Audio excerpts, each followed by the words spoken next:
Welcome to Marble Hill 225 Neighborhood and You.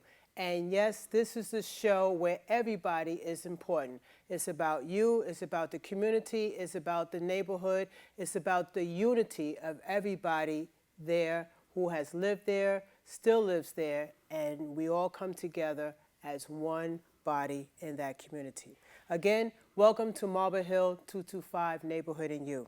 And today's show, I have a very special guest with me that I'm excited to have him here and let him tell his story. But first, greetings. Welcome, Chris Riley, to the show. Thank you so much. I appreciate you having me on. Okay, and thank you for coming. And it's just a blessing to have him here, and we welcome here. I've tried to get him on here before, but finally got him here, and very thankful for this. And our focus on this show and for Chris is to show what you can do with a dream. Because the title of this show is Basketball and a Dream, but we are here to enhance and let you know how to make your dreams a reality. Because everybody is somebody in our community, in this world. God has given everybody gifts and talents. What's your gift? What's your talent? What's your dream? Make your dream a reality. So we're going to hear from Chris today how he started with his dream as a child in his youth and how it developed into a reality to benefit himself and also the community and generations behind him. Okay? So first, let's get started with a little background information about you. How long have you lived in Marble Hill? I lived in Marble Hill for over 35 years. Okay. Yeah. Where at? 5240, Building 9. Building 9. That's right. And for those old timers of Marble Hill, we call that the laundromat building. That's right. If you didn't know it by number. Okay, and what age did you move into there? I'm 41 now. I moved into Bless. Marble Hill when I was going on 6 years old. Okay. Yeah. And what school did you start in? I started at PS7, and then Okay. from PS7, I went to junior high school 141 up in Riverdale. Right. And then for high school, I went to St. Nicholas of Tolentine. Okay. And what we know in Marble Hill is a group of housing projects there, 9 on one side of Broadway, 9 on the other side. Some students, depending on which side of the street you lived on, Yep. you were zoned to go to PS7 and 141. My side of the block and others was zoned to go to 122 and Tatard, John Peter Tatard. I went to St. John's School. Some of the others went to Catholic school. But you know, the good thing about it, we all got together in the playground and played together. Yep, definitely. And we put all of our ideas, what we did in school, you know, all together. We shared and enjoyed one another's lives with that. Okay. Well, what really helped you make that decision to get involved with youth sports? As a kid, you know, I would sneak over to what we call the Orange Park. Yes. And we would, I would sneak over from Building 9. I would sneak over across the street and watch the different games. At that time, they were run by a gentleman named Ron Bean. I remember Ron. Yeah, from Building 7. And he was running the tournament. And I would go over and, you know, sneak across the street and catch a game and then run back before my mom caught me being over there. You watch it, Mom? And then I'd sneak back over there Right. again and watch another game. And that's where the love for it started to begin for me. Okay. You know, watching the different players play, the Darrell Lacey's and Ernie Dix and Jeff Okay. Shepard's. Yes. Watching them play, and from there it was just like, yo, I want to be a part of that. You know, Okay. I want to do that when I can. I want to play in it. Right. You know, first, and then Okay. further on down the road, hopefully one day I'll be able to give back and be a part of it. So you started playing yourself in these tournaments? Oh yeah, of course, Okay. definitely. I mean, I don't think there might not be too many kids in Marble Hill that haven't That played didn't in the play. Marble Hill Classic when He's you were a talking kid. truth, yeah. You know, so, you know, we played in the Marble Hill Classic. We had a lot of fun doing it. You know, Marble Hill is just such a big, loving community that we were all like a family. Right, you know, right. so we would play against other areas, would come and we would play against them. We've had quite a few people who have went on to NBA stardom that Yes, played in yes, Marble Hill. yes, I'm you know, familiar with them, Exactly, yes. that have played in Marble Hill, and a lot of people don't know that, but Right. That park has a lot of history in it. And he's telling the truth because I was there playing in Marble Hill. I was one of the few females that played basketball, but I enjoyed that basketball sport, junior high school. And a little bit after that, went to training camps, but then also I just enjoyed sitting there in that park, watching the guys play. And their athleticism was phenomenal. And it was amazing because now they talk about certain NBA players and how I know you're familiar with David Thompson, Of how they course. said his lateral jump Leaping was like, ability, yeah. leaping ability was like 4 feet. And they make a joke, he can pull a quarter off the back of a rim, you know. But the athleticism of you and the guys there, it was just amazing watching y'all do that. Yeah, we had a lot of fun. Yeah, It was so much fun doing it. Okay. And then who were you playing at that time when you were playing? Like you had tournaments and Yeah, we had tournaments. We would play against everybody: Riverside Church, Right. Gauchos, Millbank. Yeah. Everybody at that time. Marble Hill was such a known tournament. Okay. And there was so many people coming, and it was like, it was one of the main tournaments in the Bronx. I believe that because I can recall watching the games, being a spectator. A couple of times they needed people to help keep time and score, and they were like, "You come sit at the table," and we do whatever we could. And me and some of the other girls, we were the cheerleaders on the side. But we rooted our Marble Hill boys, yes we did, and rooted for them. And I remember they had different jerseys. It was like, where they from? Like you said, Millbrook Projects. These were from Dykeman. These guys were, and we made sure we were out there front and center, ready the next day because we were engaged in those games and in tournaments just as much as y'all were Yes. playing it. And see, it gave a neighborhood a sense of unity, togetherness at that Yes. time. Yes. And we had something to do, Definitely. you know? That was the most important Right. thing. We had something to do for and something positive and constructive to do. We weren't hurting anybody, robbing people, violent, and a very good day, a very good time at the end of the day. So now from playing to running tournaments yourself, at what point did you make that transition?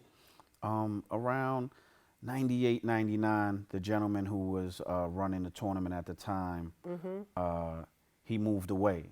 And, we might have had a year where we didn't even have any tournament in Marble Hill. So I got in contact with him about the winter of 2000, and I said, listen, I know you're not here anymore. Right. This is something I really want to do.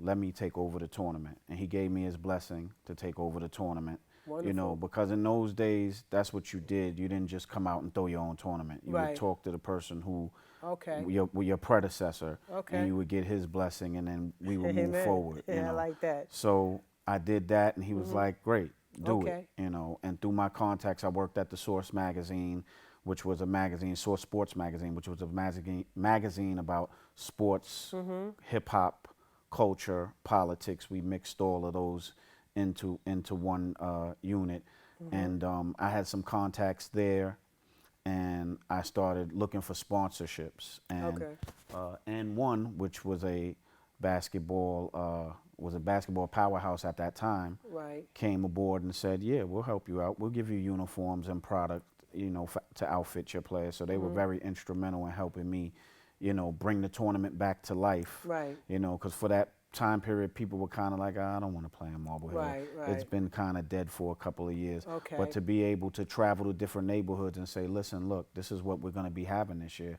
M1 is giving us uniforms. They gave me sample uniforms to show. Right. And people were like, okay, Marble Hill's back. Let's Right. go up there and let's Okay. showcase our talents up there. Okay. And it's good that you say that because sometimes, when things have a lull or a period of calm, doesn't mean that it's gone completely. And it's good that you, had that in your spirit to revive it, to want to take on that mantle and say, hey, let me give a rebirth to this, okay?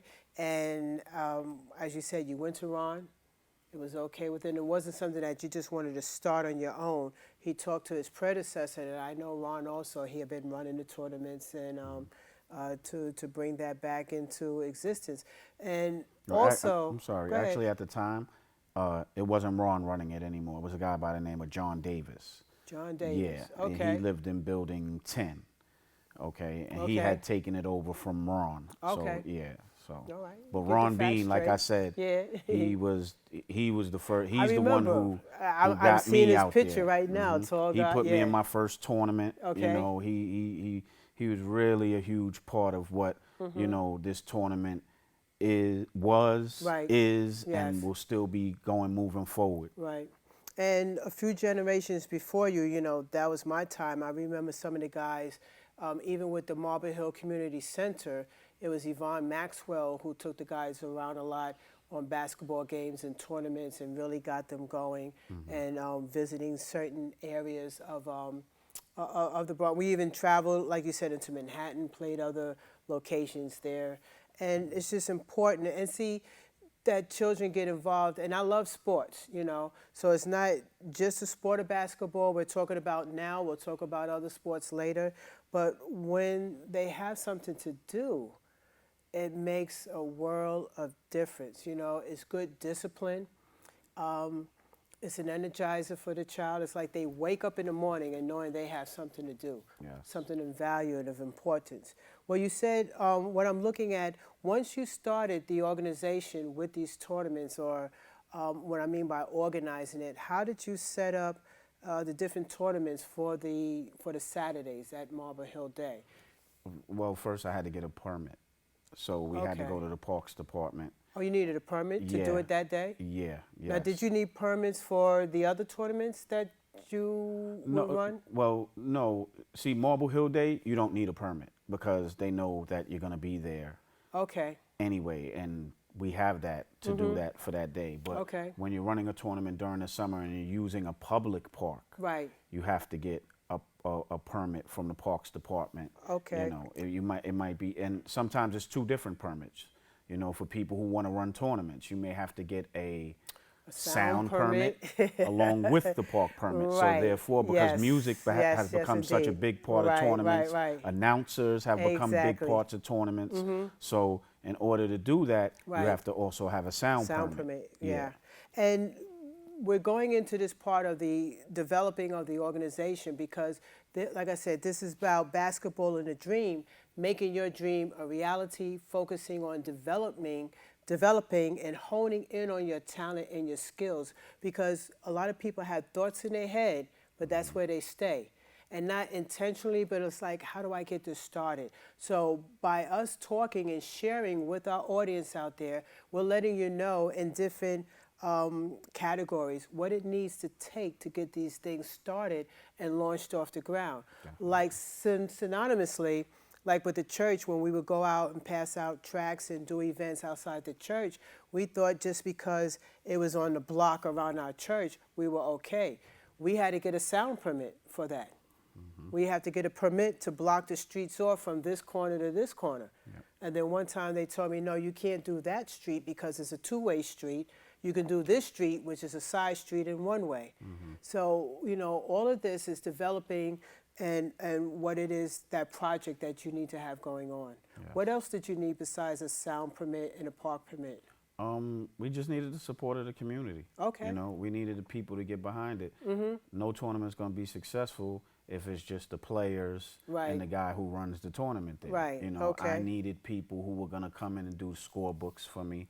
People that were going to come in and, help put up. Now, I can't be everywhere. Right. So it's like, listen, I'm going to designate, we need some nets. Right. Can you go up the street and get us some nets and some tape so we right, can right, put, right. So it was just a whole process in order Right. of putting people and, putting them in stuff that they like to do too. Right. Because they want to see the tournament, Exactly. excel and have a certain sense of accomplishment for the Marble True, Hill area true. and the community. And that's a very important factor that he brought up. And we have to learn, even though we're doing a project, even with a business, you might be starting a business, and you're the starter, you're the CEO of that business, but you have to delegate work also because you can't do it all yourself. And once you delegate and parcel out those individual functions that need done, like you said, you needed nets, you need tape, somebody to do scorecards, somebody to blow the whistle. You need, all functioning parts to make it a tournament. Other people want to be part of that also. And they want to say, hey, I can help out with this. Hey, I can help out with scorekeeping. I did that all the time in high school. Whenever the team traveled, I was a scorekeeper. And that's what we need in our community, a sense of unity, a sense of belonging, a sense of being part of. And that's what I want to, portray to our young people, our youth. Be a part of. And they need that also, besides just school, just schoolwork, Okay, so after you got your sound permits. Well, you said for Marble Hill Day, you didn't need to do that. No, Marble Hill Day, it's not necessary. Right, okay. Now, how did you have the tournaments? You had it different age groups, Yes, how did you definitely. work that out? Definitely. What I did was I would split the kids up. We live in an age of social media, of course. Right. So what I was able to do was put up posts on Facebook, put up posts on Instagram, and let people know, listen, on Marble Hill Day, I want to do 6 to 10-year-olds, 11 to 14-year-olds. Let's see the interest. Right. And let me put that out there maybe a couple of months before Marble Hill Day in June and see if I get any feedback. Yeah. And the feedback was incredible. I can imagine. The feedback was incredible. I mean, within minutes of posting it, I'd have 15, 20, Wow. 30 inboxes of, can my kid play? And our ultimate goal is we don't turn away any kids. Okay. So it's like, definitely bring your kid. Bring your kid. Bring your kid. Make sure he's here this day. He'll get a T-shirt. He'll get, a medal. Right, He'll right, get something. right, he'll right. be able to participate. Okay. Bring as Bring many 'em. family members as you want to bring to Right. see him play. Right, we need the fans on the sidelines. Exactly, rooting because them on. it means a lot to a kid It does. to see a bunch of people out there ready to root them on Right. and see them play and stuff like Exactly. that. So, that's how we did that. So I made it like basically from 5 to 10. Excuse me. Little 6 years old play with this big old ball, not this little one. Nah, They use this big one. No, because you know what we did? What'd you do? Before we'll throw them out there for Marble Hill Day, I'll do basketball clinics. Okay. And I'll let the parents know, and we'll bring the kids out and we'll work with them with basketballs Okay. and helping them shoot. Now, will everybody reach the rim? No. Right. But just them being out there and And trying dribbling, right. and dribbling Yes. and running up and down. Right. They loved it. Okay. They loved it. And then the next age group was? Was the 11 to 14, 15-year-olds. And those are the kids that basically, they know the ins and outs of Right, they basketballs do. and what they have to do. And, Okay. so, we got them involved and gave them a place where they were able to play on Marble Hill Day and showcase their talents in front of their family, Right. their peers, their Okay. friends. Okay. And it's just taken off over the last 4 or 5 years. Let me ask you this, knowing the game of basketball and play, did you have referees there? Oh, of course. Oh, of course. What kind of calls? Because, traveling, walking, I know they're going to Yeah. take more than 3 steps Yeah. or things Well, like with that. with the younger kids, I was Yeah. the ref. Okay. So I already know Take it easy on them. I'm going to take it easy on them. Right, right. We're out there to have fun. Right. And that's Okay. what I want them to have. It's not going to be a whistle-dominated game. Right, okay. It's going to be a game where you guys have fun. Right. Don't get hurt. I main don't want thing. anybody getting hurt, but True. let's have fun. Okay. And that's, because that's the theme of the day. Right. Fun, love, friendship. Togetherness, teamwork. Togetherness, exactly, Right. unity. So Okay. that's the theme of the day. So I want to keep that there. Right. So we did that, and then with the older guys, I'd bring in certified referees that ref all around Okay. the city, because the older guys, you got to know what you're Yeah, doing. right, exactly. I'm not taking it easy on you True. guys. And then they're looking for whistles to be Exactly. blown. They're like, exactly. hey, you yeah, saw I that got hacker? fouled. Yeah, right. okay. Everything's a foul. Right. So. So, and then after each age group, you have them at different times. Well, observing myself and moving around the Marble Hill Day and the different activities, but I would come over to the basketball game. So pretty much the younger group started like about 11, 12 o'clock, and then the next age group? Yeah, the younger group would start, the 6 to 10s would probably start about 11, 12 o'clock, and then we would have the 11 to 15s right after they would be finished. Okay. This year I want to do it a little different, because last year I think where I made a mistake at is I started a little bit too early, and people hadn't really gotten there yet. Okay. And I feel like it took away from the experience for the kids. Okay. They all had a great time, don't get me Right, wrong, right, right. but I want the park to be capacity. And I started a little bit too. If I was started maybe about 2 o'clock, that's Right. when all of the people started coming out and stuff like Yes, that. So yes, this yes. year, Okay.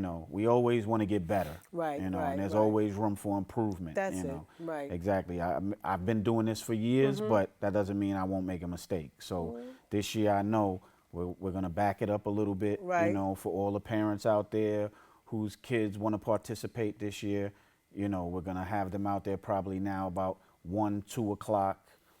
For the younger kids, and then the older kids will come out about 3 to 4, Right. and we'll do it like that. Well, that's good to know. And we learned from our previous activities, just like in our organization. We learned from the prior year. We saw what we did. How can we better this? Any takeaways? Any add tos? So it's all about development and adding to what we have. So you mentioned about the source and pretty much the participants in your tournaments. So besides the Marble Hill Day, you're still doing tournaments?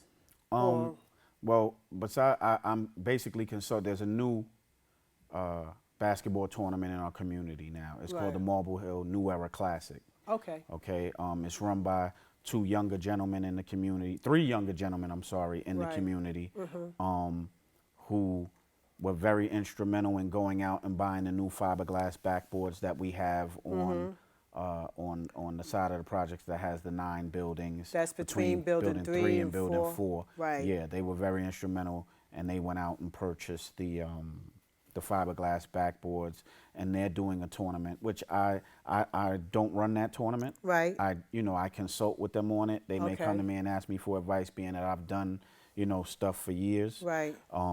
And they're really doing a great job with Right. this tournament and bringing the Marble Hill name back into prominence. Okay. Because I had really stepped off of the scene and only did kids stuff. Okay. With the age groups I told you. Right. Now they've opened that up and have the high school and unlimited tournaments, the high Yes. school grades, and then the 18 and overs, the Wow. adults, to bring it back, and they're doing a fantastic job with that. And that's beautiful that you said that you help them and you consult them. And this is what we want to do. We want to be able to give back to the generations behind us because they need to learn, they need to know, they need advice, just like you. You went seeking advice when you got this started. We want to use what we developed in our childhood, in our youth, in our accomplishments, and tell them, what it is to get this done. Because even when Moses, when he knew it was his time, he passed it on to Joshua. You always have to have that person behind you in sports that you're willing to pass that baton to, and they take the next leg and keep it running. And this is what we want to do in our community because, like you said, Marble Hill is such a fabulous place here. I'm sure all neighborhoods will say that in and of their neighborhood, and that's good. That's what you want because you want to see the best, the good in your neighborhood. Yes. What did I do? What did I have? And we want to keep this growing on and developing. And what you mentioned, that tournament, I happened to be coming out of my mom's building, visiting her one time, okay? And I just heard, oh, and that thrills me, that excites you as a sports enthusiast, regardless of what sport it is. And I looked over, I was like, oh, there's a tournament going on over there. And they really looked very well organized. Yes. Even the spectators, they had seats around in the basketball court where they can sit down. The commentators on the mic or whoever was speaking on the mic, it was very, very well run. So naturally, I'll say this. They've seen you. They've seen Ron. You mentioned John Davis, the others who put together these tournaments and these activities. In and of itself, that was an example, a model for them. Yes. And that's what we want to be, positive models for the next generation. Okay, well, just to recap, because we're about to close the show, what was the best that you felt you got out of doing these tournaments for the youth, Marble Hill Day, everything combined? The best thing is when you have parents that come to you and thank you. The ultimate thing for me is to keep kids busy. Okay. And keep them. What I always say is, if they're spending 2 hours with me, Right. then I know they're not spending 2 hours doing something wrong or doing Okay. something that they have no business doing. Yes. You know, at least I know when they're with me and they're on that basketball court, they're doing the right thing. Okay. So, you know, what I get out of it is just the parents that come and thank me and are appreciative of what, and not just me, what everybody's doing in the community to Right. keep the games afloat and keep the games going. So I want to thank them. I definitely want to thank the parents, the whole Marble Hill community that supports these events and come out to these events, inbox me about the events. You know, it's just a beautiful thing, just a beautiful thing. And I thank everybody for that. Okay. Well, and I want to be thankful for you, for your contribution, what you gave to the Marble Hill community with the tournaments, the youth organization, the Family Day. All of that together does spell that you're giving back and you're a good model to the Marble Hill community. This is just part one for this show. We're going to have a part two with Chris Riley, Marble Hill Basketball, his organization, because he has something special upcoming that he wants to share with you. So make sure you see the next show, part two. Again, this is a show where everybody is somebody. Marble Hill Neighborhood 225, Neighborhood and You. Tell us what you have, what you're about, what you can give, and what you've done. God bless you all. Thank you for being on the show, Chris. Thank you for having me. Okay, God bless you.